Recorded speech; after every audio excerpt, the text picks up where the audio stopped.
A reading from the Gospel according to Luke. On one occasion, when Jesus was going to the house of a leader of the Pharisees to eat a meal on the Sabbath, they were watching him closely. Just then, in front of him, there was a man who had dropsy. And Jesus asked the lawyers and the Pharisees, "Is it lawful to cure people on the Sabbath or not?" But they were silent. So Jesus took him and healed him and sent him away. And then he said to them, "If one of you has a child or an ox that has fallen into a well, will you not immediately pull it out on the Sabbath day?" And they could not reply to this. The word of the Lord. This is a fascinating continuation of what we heard Jesus saying to the crowds when on our sermon video on Monday, the one that I have my previous one to this Friday. It's fascinating because you see they learned their lesson from Jesus when they called him out publicly for breaking the strict letter of the law, because he showing them as hypocrites for not following the spirit of the law. They've learned their lesson here one chapter later because Jesus asked them, "Now, have you learned your lesson? Is it lawful to work on the Sabbath?"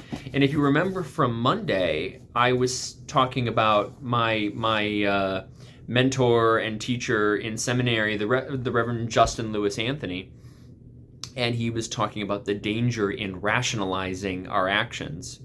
That if we can rationalize why not to help, or why not to serve, or why it's okay for our hearts to be hardened, we can pretty much give ourselves the justification to withhold forgiveness or love or mercy from anybody we want, if we have a good reason, if we can rationalize it. And in this case, Jesus has already showed them up on pointing out that they don't have the ability to rationalize following the strict letter of the law instead of the spirit of the law.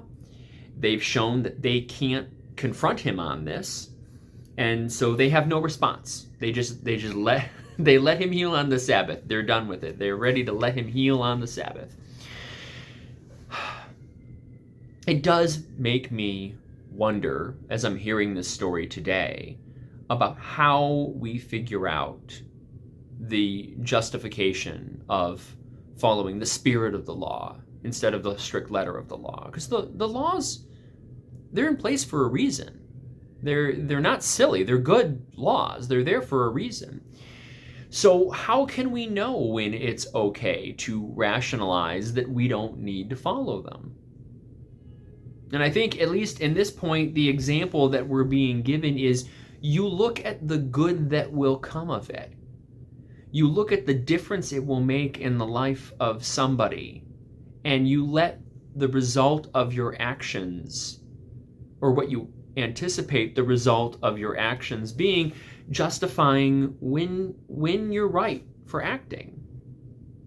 He uses the example of saying, if you have a child who's fallen into a well, when it's the Sabbath, all of us clearly know, it's not hard for any of us to say, clearly we need to break the rule and work on the Sabbath and help this child who's fallen in the well, because we anticipate that the result of our actions justify what we're doing.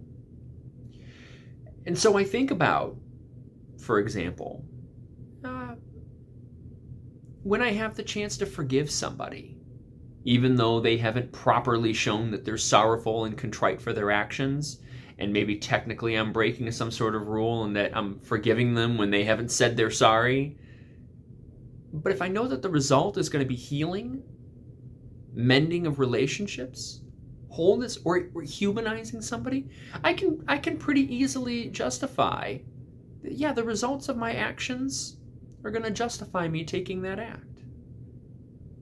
If I can see that, yeah, I've already been a really generous and kind person and probably have already overextended myself, but I can see that in this case, I know I have a chance that will make a difference in the life of this person in need, then I can pretty easily rationalize, yeah, this is worth me going that extra mile. So I like to think that this idea of rationalizing works both ways. While my professor warned me of the danger of rationalizing yourself to let you off the hook, let yourself off the hook, we also have the power to leverage rationalizing to hold ourselves accountable.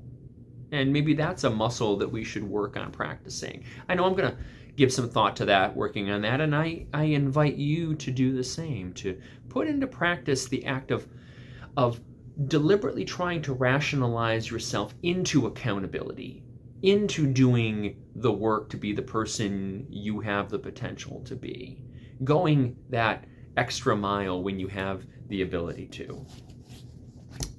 And I'd like to think that that shows that not only are the crowds that Jesus working with learning the lessons along the way, that maybe we're learning some lessons along the way too.